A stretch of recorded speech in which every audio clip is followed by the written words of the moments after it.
హైదరాబాద్ లో కన్సల్టేషన్ మరియు 3,500 రూపాయల colour Doppler test Avis hospitals లో ఉచితంగా పొందండి.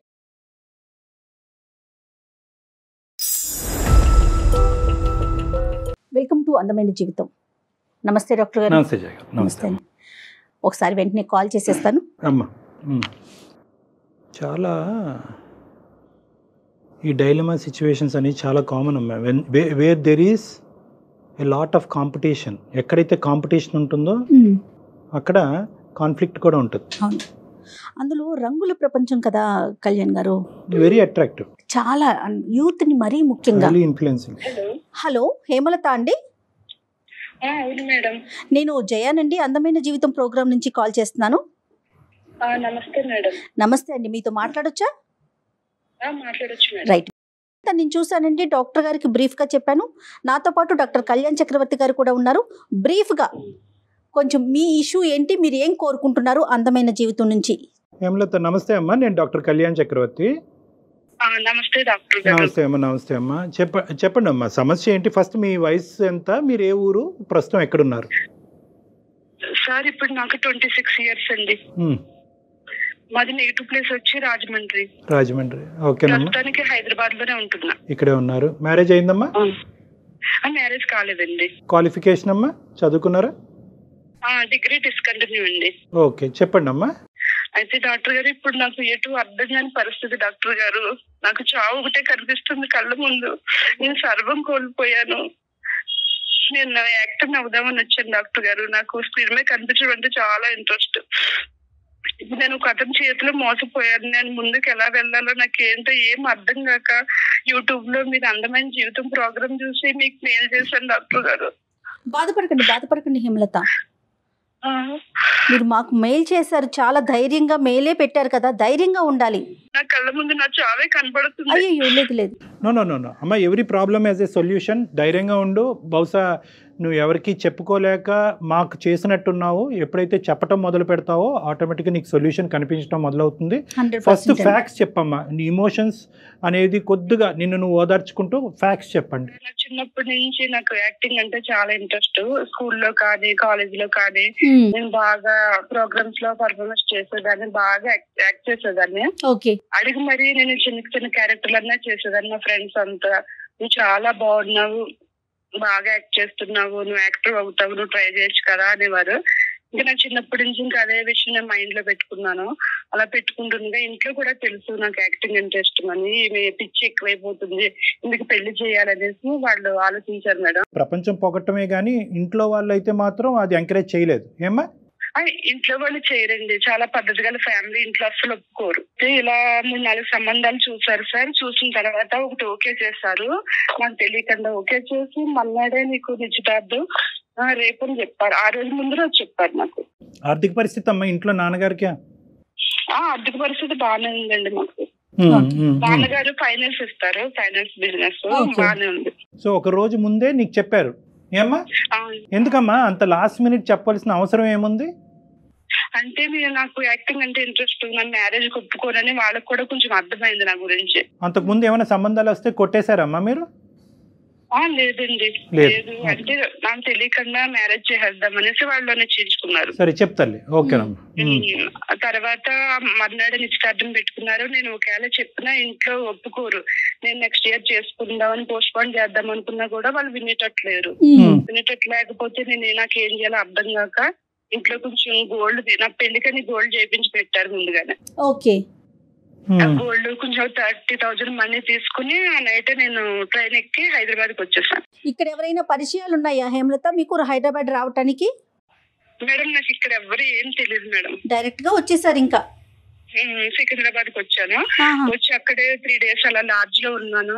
ఇది కరెక్ట్ కాదు, ఇలా లాడ్జ్ లో ఉండకూడదు అనేసి అలాగ కొంచెం అటు ఇటు కొంచెం చూసుకుని ఒక రూమ్ తీసుకున్నాను మేడం. రూమ్ తీసుకుని ఫ్యామిలీ ఉన్న పక్కనే ఉండేదాన్ని. ఉంటే ఆంటీ వాళ్ళు ఏంటమ్మా ఒకదాని ఉన్నావు, ఎలా వచ్చావు, దేని గురించి, స్టడీ గురించి ఏంటని అన్ని అడిగారు. ఆంటీకి లేదు ఆంటీ నాకు యాక్టింగ్ అంటే ఇంట్రెస్ట్, దాని గురించి వచ్చాను. ఇప్పుడు నాకు ఏం చేయాలో ఏంటి ఏమో అర్థం కావట్లేదు అంటే, అమ్మ నువ్వు ఇక్కడ ఉండడం కరెక్ట్ కాదు, నువ్వు జూబ్లీహిల్స్ బంజారాహిల్స్ అటు వెళ్ళి ఆఫీసులు ఉంటే అక్కడ ట్రై చేయి అని చెప్పారు ఆంటీ. పెళ్లి అనేటటువంటి అంశం లేకపోయినా నా గోల్ నన్ను రీచ్ అవడానికి మా తల్లిదండ్రులకి ఇష్టం లేదు కాబట్టి ఈ గోల్ ఫుల్ఫిల్ చేసుకోవడానికి నా గమ్యం నేను చేరడానికి ఎప్పటికైనా నువ్వు బయటకు వచ్చి ఉండేదాన్ని. ఎప్పటికైనా నేను బయటకు వచ్చేదాన్ని, లేట్ గానే వచ్చేదాన్ని డాక్టర్ గారు. ఈ పెళ్లి అనేటటువంటి అంశం మాత్రం, పెళ్లి చూపులు అనే అంశం మాత్రం అగ్గికి ఆర్జం పోసినట్టు నువ్వు ఇమీడియట్ గా డెసిషన్ తీసుకునేటటువంటి విధంగా అది మార్చింది. Right, got it. Okay, aunty నీకు సముదాయించి ఇక్కడ కాదమ్మా నువ్వు జూబ్లీ బంజారాహిల్స్ లో వెళ్ళి ఉండు, అక్కడ నీకు ఆపర్చునిటీస్ ఉంటాయి, ఫిలిం నగర్ రండి అనంట. ఏమైందమ్మా తర్వాత? డాక్టర్ గారు నేను కృష్ణానగర్ లో నేను ఇల్లు తీసుకుని ఉన్నాను. అలా కొన్ని రోజులు ఉన్న తర్వాత నాకు ఒక డైరెక్టర్ పరిచయం అయ్యాడు డాక్టర్ గారు. ఆయన ఫ్రెండ్లీగా మాట్లాడేవాడు. మాట్లాడుతూ నేను నాకు ఇలా నేను యాక్టర్ అవుదామని వచ్చాను, నాకు చాలా ఇంట్రెస్ట్ స్క్రీన్ మీద కనిపించడం, ఏమన్నా మంచి క్యారెక్టర్లు ఉంటే చూపిస్తారంటే నాకు వాళ్ళ తెలుసు వీళ్ళ తెలుసు, నేను డైరెక్టర్ అది ఇదని చెప్పి నా స్టిల్స్ అవి తీసుకుని నన్ను కూడా 2-3 సార్లు ఆఫీసులు తీసుకెళ్తూ వాళ్ళు వెళ్ళి పరిచయం చేశారు డాక్టర్ గారు. డైరెక్టరా, సో కాల్డ్ డైరెక్టరా? అది కాబోయే డైరెక్టర్ అంట, నెక్స్ట్ డైరెక్టర్. నాకు ఇంట్రెస్ట్. అతను కాదు తల్లి, అందరు ఆడపిల్లలు ఇదే నమ్ముతారు, ఇదే ప్రాబ్లము. ఇతను చెప్పుకోవటమా నువ్వు వేరే ద్వారా కూడా ఇతను డైరెక్టర్ విన్నావా? అతను చెప్పడమే డాక్టర్ గారు, వేరే వాళ్ళు ఎవరు చెప్పలేదు. ఇదే సమస్య, అందరూ అతను చెప్తారు. సరే చెప్పమ్మా. తర్వాత నా స్టిల్స్ అవి తీసుకుని ఆఫీసులకి వెళ్ళాం, ఇచ్చాం, బాగానే ఉంది, అందరితో మాట్లాడేవాడు అనుకున్న స్టూడియోలో. అయితే నాకు నమ్మకం కుదిరింది, అంటే ఇతను అయ్యి ఉండొచ్చు, వీళ్ళలా తెలుసు అందరితో మాట్లాడుతున్నాడు కదా నేను నమ్మొచ్చు అనేసి నమ్మిన తర్వాత కొన్ని రోజులు స్నేహంగా ఉన్న అతను ఒక రోజు మాట్లాడు, నువ్వు నాతో నేను నీకు ఏమైనా క్యారెక్టర్ ఇప్పించాలన్నా చేయాలన్నా నేను ముందుకు తీసుకెళ్ళాలన్నా నీ లైఫ్ లో నీ గోలు నేను నెరవేర్చాలన్నా నేను చెప్పినట్టు వినాలి, వింటేనే నువ్వు స్క్రీన్ మీద కనిపిస్తావని చెప్పాడు డైరెక్ట్ గా. చెప్పిన తర్వాత ఒక రోజు రూమ్ కి రమ్మని నేను పిలిచినప్పుడల్లా రూమ్ కి రావాలి అని చెప్పాడు. అప్పుడు నాకు ఏం అర్థం కాలేదు, ఒక రోజు అంతా ఆలోచించి ఏంటి నాకు ఇక్కడ ఏం తెలియదు, నేను ముందుకు వెళ్ళాలంటే తప్పదు, ఇంకా నేను వెళ్ళాల్సింది అని నా మనసు చంపుకుని డాక్టర్ నేను రూమ్కి వెళ్ళాను.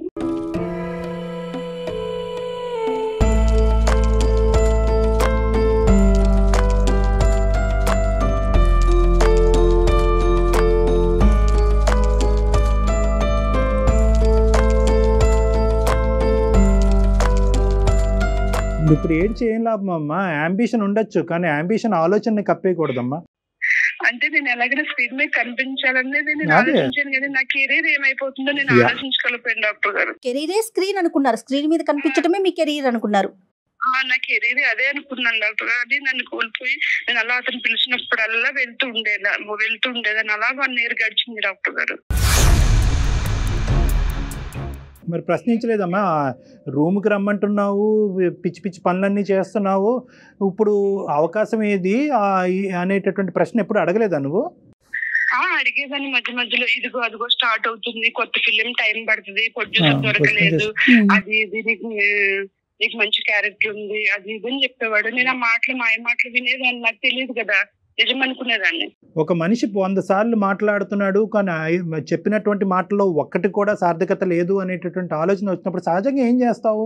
ఇంట్లో వంటామిని కానీ, కిందింటి అంకుల్ని కానీ, పక్కింటి ఆంటీని కానీ, ఎవడండి వీడని ఒక మాట అడుగుతావా లేదా?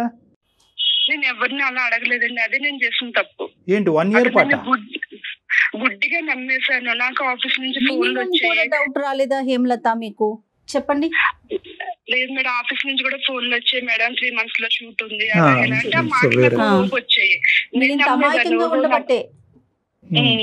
నాకు నమ్మకం కుదిరింది, వాళ్ళు ఫోన్ చేస్తుండే అవును నిజమే క్యారెక్టర్లు ఉన్నాయేమో అది ఇదని నేను గుడ్డిగా నమ్మాను. 3 days నుంచి ఫోన్ రాలేదు మేడం, నేను చేస్తే కూడా స్విచ్ ఆఫ్ వచ్చింది అతన్ని. అప్పుడు నేను ఏం చేశాను మేడం, నేను డైరెక్ట్ ఏమైందో ఏంటో అనేసి తన ఫ్లాట్ కి వెళ్ళాను. ఫ్లాట్ కి వెళ్తే లాక్ వేసి ఉంటే ఏం చేయాలో అర్థం కాక వాచ్మెన్ అడిగాను, ఏమైంది అంకుల్ ఇక్కడ లేరా అంటే, లేదమ్మా 4 days అయింది ఖాళీ చేసి నీకు చెప్పలేదా అంటే, చెప్పలేదు అనేసి అన్నాను. అన్న తర్వాత డైరెక్టర్ గారు కదంటే, లేదమ్మా అతను డైరెక్టర్ కాదు, మా పిల్ల ఏదో చిన్న వర్క్ చేస్తాడు, డైరెక్టర్ నీకు చెప్పాడా, కనీసం నన్ను కూడా ఒకసారి అడగలేదు నువ్వు అనేసి అతను అన్నాడు. అప్పుడు తెలిసింది మేడం అతను నాకు డైరెక్టర్ ఇండస్ట్రీ పర్సన్ కాదని. ఇండస్ట్రీ పర్సన్ కాదని నాకు అప్పుడు అర్థమైంది. నాకు అర్థమైనప్పుడు నేను మొత్తం నన్ను నేను కోల్పోయాను మేడం. నన్ను నేను కోల్పోయాను. నా గోల్ అంతా నా గోల్ నాకు కనిపిస్తుంది మేడం. నన్ను నేను సర్వస్వం కోల్పోయాను. నా ఆశలన్నీ అడాసలు చేసి వెళ్ళిపోయాడు మేడం. ఫోన్ కూడా పని చేయట్లేదు. నువ్వు ఆర్థికంగా ఎలాగ అక్కడ ఈ 1 year పాటు ఉన్నావు? ఈ ఫ్లాట్ అన్నావు, రెంట్ అన్నావు, ఇవన్నీ ఎవరు కట్టేవారు? నీ తిండికి ఎవరు కాంట్రిబ్యూట్ చేసేవారు? ఇది ఓన్లీ శారీరక పరమైనటువంటి వాడికి ఒక్కటేనా, ఆర్థిక పరంగా కూడా నిన్ను మోసం చేశాడు? ఇంకా నాకు అతను ఏం చూడలేదు. నేను గోల్డ్ తెచ్చుకున్నాను 10 tulas. ఆ గోల్డ్ నేను ముత్తూట్ ఫైనాన్స్ లో పెట్టుకుని తర్వాత నేను 30,000 తెచ్చుకున్నాను కదా, అలాగే జాగ్రత్తగా ఖర్చు పెట్టుకుంటూ మెయింటైన్ అయ్యాను. అదేనమ్మా, ఈ మహానుభావుడు ఏమన్నా అందులో పీల్చాడా? నాకు ఏమి ఇచ్చేవాడు కదండి. నాకు ఏమి ఇవ్వలేదు. నేను కూడా ఎక్స్పెక్ట్ చేయలేదు. అసలు ఇంకా ఇచ్చేది ఎక్కడ, ఇవ్వటం కాదు, మీ దగ్గర తీసుకున్నాడా అనేది మా ప్రశ్న. నేనే ఖర్చు పెట్టేదాన్ని. వెళ్ళినప్పుడు గట్రా నేనే ఖర్చు పెట్టేదాన్ని. అప్పటి నుంచి నేను ఒక్క రూపాయి కూడా నేను ఆశించలేదు, తీసుకోలేదు. తర్వాత నేను మేడం ఇంకెటు దారలేదు. నా డబ్బులు అయిపోయింది, నా గోల్డ్ కూడా లేదు. అప్పుడు నేను పార్ట్ టైం జాబ్ చూసుకున్నా మేడం. 5 hours పార్లర్ లో. అది 15,000 అలా ఇచ్చేవారు. జాబ్ చేసుకుంటూ కూడా మేడం నా గోలే కనిపించింది. సర్లే మోసపోయి నేను ఇంకా ముందుకు వెళ్ళాలి. నా గోల్ నేను ఎందుకు వచ్చాను నేను అది చూసుకోవాలనేసి నేను పార్ట్ టైం జాబ్ చేసుకుంటూనే నేను ఆఫీసుల చుట్టూరు తిరుగుతూ నా స్టిల్స్ అవి ఇచ్చుకుంటా, ఫోన్ నెంబర్లు ఇచ్చుకుంటూ వెళ్ళేదాన్ని మేడం. అక్కడ కూడా వాళ్ళు నన్ను అదోలాగా చూడడం, నువ్వు నన్ను క్యారెక్టర్ ఇస్తే నువ్వు మాకేమి ఇస్తావు అది ఇదని హేళనగా మాట్లాడేవారు మేడం. ఓకే, ఇలాగే జరుగుతుంది. పేరెంట్స్ తో కాంటాక్ట్ ఏంటి అన్న? ఏమయ్యారు పేరెంట్స్? పేరెంట్స్ తో నేను కాంటాక్ట్ కాలేదండి. కాకపోతే నా క్లాస్మేట్ అమ్మాయి ఉంది. నేను అప్పుడప్పుడు కాల్ చేస్తాను. ఆ మమ్మీ డాడీ గురించి చెప్తుంది కానీ నా గురించి వాళ్ళకి చెప్పదు. నా ఫ్రెండ్ వాళ్ళ వైపు నుంచి కాల్ రావటం కానీ వాళ్ళు ఏమన్నా మీతో మాట్లాడే ప్రయత్నం కానీ ఎప్పుడు జరగలేదా ఈ 1 year లో? లేదు మేడం, నేను వచ్చేటప్పుడే నేను సిమ్ తీసేసాను. వేరే కొత్త సిమ్ వాళ్ళ దగ్గర లేదు. లేదు, నా ఫ్రెండ్ కాంటాక్ట్ ఉంది. తనకి అప్పుడప్పుడు నేనే చేసి మాట్లాడేదాన్ని. మీ ఫ్రెండ్ అడిగేవారట అమ్మ వాళ్ళు, ఇది ఎక్కడుంది ఏంటి నీకేమన్నా తెలుసా అని అమ్మాయిని ఏమైనా ఎంక్వైరీ చేసేవారట? లేదండి, నన్ను అంటే అసైన్ చేసుకుంటున్నారంట. ఇంట్లోంచి వెళ్ళిపోయింది మా మంచి ఫ్యామిలీ, ఇప్పుడు మేము తలెత్తుకు తిరగలేకపోతున్నాం, మాకు అది ఉన్నా సచిన ఒకటే అని నా ఫోటోకి దండేశారంట మేడం. నాకు పిండం కూడా పెట్టేశారంట మేడం. నాకు వెళ్ళడానికి కూడా లేదు మేడం. ఇప్పుడు నేను ఇక్కడ ఎలా బ్రతకాలి? నేను ఊరు వెళ్తే అమ్మ నాన్న నన్ను యాక్సెప్ట్ చేయదు. ఊరు వెళ్ళడానికి లేదు. నేను ఇక్కడ ఎలా ముందుకు వెళ్ళాలి? నేను ఈ చిన్న జాబ్ చేసుకుంటూ బ్రతకాల? నా గోలు, నా ఆశయం, నేను ఎందుకు వచ్చాను ఇప్పుడు నాకు కొంచెం మార్పుగా ఉంది madam. There are thousands of questions. Okay, నీ ఫ్యూచరు, నీ అంబిషన్ ఒకటే కాదు. ఈరోజు నువ్వు ఒక మనిషి చేతిలో మోసపోయావు. ఇప్పుడు వెనుదిరిగితే కనుక ఇంటి తలుపులు తెరుచుకుంటాయా లేదా, మీ తల్లిదండ్రులు నిన్ను ఆహ్వానిస్తారా లేదా అనేటటువంటి పెద్ద ప్రశ్న. మూడోది ఏంటంటే, నీకు తెలియనటువంటి ఇంకో భయంకరమైంది ఏంటంటే, ఏదైతే మీ ఫ్రెండు చాలా సూపర్ఫిషియల్గా నీకు కమ్యూనికేట్ చేస్తుంది కానీ ఖచ్చితంగా మీ తల్లిదండ్రుల యొక్క మానసిక పరిస్థితి, ఆరోగ్య పరిస్థితి, ఏ వివరాలు నీ వరకు చేరలేవు. సో చాలా ప్రశ్నలు ఉన్నాయి. This is not a simple thing. నీలాంటి అమ్మాయిలు ఈ ఇండస్ట్రీ అనేటటువంటిదో లేదంటే ఇంకో ఇండస్ట్రీ అనేదే కాకుండా ఏ ఇండస్ట్రీ అయినా, ఏ కంపెనీ అయినా, ఏ ఫ్యాక్టరీ అయినా, ఏ కెరియర్ అయినా కూడా మోసపోయేటటువంటి తత్వం నీలో ఉంటే కనుక మోసం చేయడానికి 100 మంది ఉంటారు. అది ఎక్కడైనా నాట్ అబౌట్ దిస్ ఇండస్ట్రీ అంటే కనుక ఈ రంగులు మనుషుల్ని నమ్మకంగా అందరిని నెగిటివ్ గా చూసుకుంటే ఎలా పోతాడు డాక్టర్ గారు? నమ్మకం ఉంటేనే కదా ముందుకు వెళ్తాము. నమ్మకం అనేటటువంటిది ఈజ్ ఆల్వేస్ కండిషనల్ అమ్మా. ఎస్పెషల్లీ వయసులో ఉండేటటువంటి ఒక ఆడపిల్లకి నమ్మకం అనేటటువంటి ఆస్పెక్ట్ ఒక కండిషనల్. జడ్జిమెంట్ అనేటటువంటిది కండిషన్. నీకేమైంది అంటే కనుక వెనక ముందు నీకు ఒకటే కనిపించింది, నీ అంబిషన్ ఒకటే కనిపించింది, నీ కెరియర్ ఒకటే కనిపించింది. 100 అయినా 106 అనుకున్నావు. అనుకున్నావు. ఎప్పుడైతే ఇంట్లోంచి బయటకు అడుగు పెట్టావో, నేను తప్పు చేస్తున్నానని నీ మనస్సాక్షికి తెలియటంతో ఏంటంటే ఎప్పటికైనా వెనక్కి వచ్చి నా తల్లిదండ్రులు ఎదుర్కొంటా తలెత్తుకుని నేను ఇంత పెద్ద హీరోయినో ఏదో అయ్యాను అని చెప్పుకోవటానికి నువ్వేమైందంటే కనుక ఇంకా గుడ్డిగా నీ ప్రయాణం ఇంకా ముందుకు కొనసాగింది. చాలా మంది ఆడపిల్లలు జయగారు బయటకు వెళ్ళిన తర్వాత అప్పటి వరకు అంబిషన్ ఒక లెవెల్లో ఉంటుంది. ఎప్పుడైతే కనుక తల్లిదండ్రులకి కుటుంబానికి వ్యతిరేకంగా బయటకు అడుగు పెడతారో ఆ స్పీడ్ ఇంకా స్పీడ్గా పెంచుతారు. ఆ స్పీడ్లో కాస్త ఆలోచన అన్నది నాశనం అయిపోతుంది. వాళ్ళు ఇబ్బందులు పడినా కూడా స్పీడ్ పెంచుతారంటారా? ఇప్పుడు ఈ అమ్మాయి ఆ అంకుల్ని ఎప్పుడు మాట్లాడింది? కరెక్ట్ కాదు అని ఒక్క మనిషి చెప్పాడు తన జీవితంలో. అంతే. 10 మంది చెప్పినా కూడా నమ్మకుండా కదా, ఒక్క మనిషి ఎప్పుడు చెప్పాడంటే కనుక ఫోన్ కాల్ ఎత్తకపోయేటప్పటికి చెప్పాడు. అతను అడిగింది అంటే అప్పటి వరకు వేరే వ్యక్తిని ఈ వ్యక్తి గురించి తెలుసుకోవాలని ఎందుకు అనుకోలేదంటే అతను మాటకారే అయి ఉండొచ్చు, మోసగాడు అయి ఉండొచ్చు, ఇదంతా వేరే విషయం. కానీ బహుశా ఈ మనిషి గురించి నేను ఎంక్వైరీ చేసినట్టుగా ఈ మనిషికి తెలిస్తే కనుక రేపొద్దున వచ్చిన అవకాశం పోతుందేమో, ఆ సపోర్ట్ కూడా ఉండదేమో. సపోర్ట్. సో ఇప్పుడున్న పరిస్థితిలో హేమ ఇప్పుడు 2 things. ఒకటి, ఎందుకు ఇలా జరిగింది అనేటటువంటి అంశం గురించి మనం డిస్కస్ చేసుకోవటం. 2, నీ మనసులో ఇప్పటికీ కూడా ఏంటి నీ అంబిషన్, నీ గోల్. ఇంత దెబ్బతిన్న తర్వాత ఈ దెబ్బని మళ్ళీ దాన్ని మళ్ళీ హీల్ చేసుకుని ముందుకెళ్ళటమా, లేదంటే తగిలిన దెబ్బ చాలు అని చెప్పి వెనుదిరిగి అమ్మాల దగ్గరికి వెళ్ళటమా? నీ థాట్ ప్రాసెస్ ఏంటమ్మా? డాక్టర్ గారు నేను ముందుకే వెళ్దాం అనుకుంటున్నాను. నేను ఇంటికి ఏ మొహం పెట్టుకుని వెళ్ళను డాక్టర్ గారు. నేను కోల్పోయాను, నేను నాశనం అయిపోయాను. నేను ఎదురుగా కూడా వెళ్ళి మాట్లాడలేని పరిస్థితి డాక్టర్ గారు. నా గోలే కనిపిస్తుంది డాక్టర్ గారు. ఇప్పుడు కూడా నేను వెళ్ళలేను డాక్టర్ గారు ఇంటికైతే. గోల్ నీ గోల్ని తొక్కేసేయి. నువ్వు ఈ ఇండస్ట్రీలో కాదు, ఏ ఇండస్ట్రీలో ఉన్నా కూడా నీ అంబిషనే నీ ప్యాషన్ తప్పు అనేటటువంటి అధికారం ఎవరికీ లేదు. ఎటొచ్చి ఏంటంటే వెళ్ళే విధానం, పద్ధతి, మార్గాన్ని సరైనది ఉందా లేదా అన్నది ఒకటి. రెండోది ముఖ్యమైనటువంటి అంశం ఇక్కడ, నీకు ఈ ఒంటరితనంలోనే మొత్తం సమస్యలన్నీ వస్తున్నాయి. నీకు పెద్ద ప్రాబ్లం ఏంటంటే నీకంటూ నిన్ను నమ్మి, నిన్ను అర్థం చేసుకుని, నీతో ఫ్రెండ్లీగా ఫ్యామిలీ మెంబర్లా మెలుగుతూ ఉండేటటువంటి ఒక స్వచ్ఛమైన, ఒక నమ్మకమైనటువంటి ఒక ప్రేమ లేకపోవటం ఈరోజు నువ్వు తప్పు చేయడానికి ఒక ప్రధానమైన కారణం. అవునండి, ప్రేమ లేక నేను అతను మాట్లాడి మోసపోయి కూడా నాకు ఎవరు తెలుసు. గురువు అమ్మ, మీ పక్కింటి అంకులు ఒక్క మాట చెప్పేటప్పటికి వాడు దొంగమ్మ అని 2 నిమిషాల్లో చెప్పాడు. అసలు ముక్కు మొహం తెలియని వ్యక్తితో సంవత్సరం పాటు మనిషిని నమ్మొద్దా అని ప్రశ్నిస్తున్నారు మీరు. ఎలా నమ్ముతారు? 1 సంవత్సరం పాటు ఎలా నమ్మి అతనితో ఉన్నారు హేమలత మీరు? ఒకటి అమ్మా, గుడ్డి నమ్మకం ఇవేమీ లేదమ్మా. You had all the opportunities. నీ చుట్టుపక్కల అన్ని ఆపర్చునిటీస్ ఉన్నాయి. మీరేమి అడవిలోనో ఎక్కడోనో లేరు. ఒక డైరెక్టర్గా చెప్పుకునేటటువంటి వ్యక్తి డైరెక్టరా కాదా అని అడగటానికి ఎవరైనా సరిపోతారు. బేసిక్ క్వశ్చనింగ్ కూడా మీరు చేయలేదు. ఇది గుడ్డి నమ్మకం అనరు, దీన్ని పిచ్చి నమ్మకం అంట. ఏ నమ్మకం అయినా కండిషనల్. వినండి, చూడండి, ఆలోచించండి, అడగండి, అడిగి తెలుసుకోండి. అంతేగాని నేను విన్నాను, నేను చూశాను, నేను ఆలోచించాను కాబట్టి నా జీవితానికి సంబంధించినటువంటి నిర్ణయం నేనే తీసుకుంటానంటే కనుక అది పిచ్చి నమ్మకం అవుతుంది. ఎవరి ద్వారా ఇన్ఫర్మేషన్ రాబట్టాలి అంటే కనుక నిన్ను ప్రేమించి నిన్ను నమ్మేటటువంటి వాళ్ళ దగ్గర నుంచి ఇన్పుట్ కావాలి, ఒక గైడెన్స్ కావాలి, ఒక దారి చూపెట్టాలి. సో ఇప్పటికైనా నీ దారిలో నువ్వు ప్రయాణం చేస్తానంటే నో ప్రాబ్లం.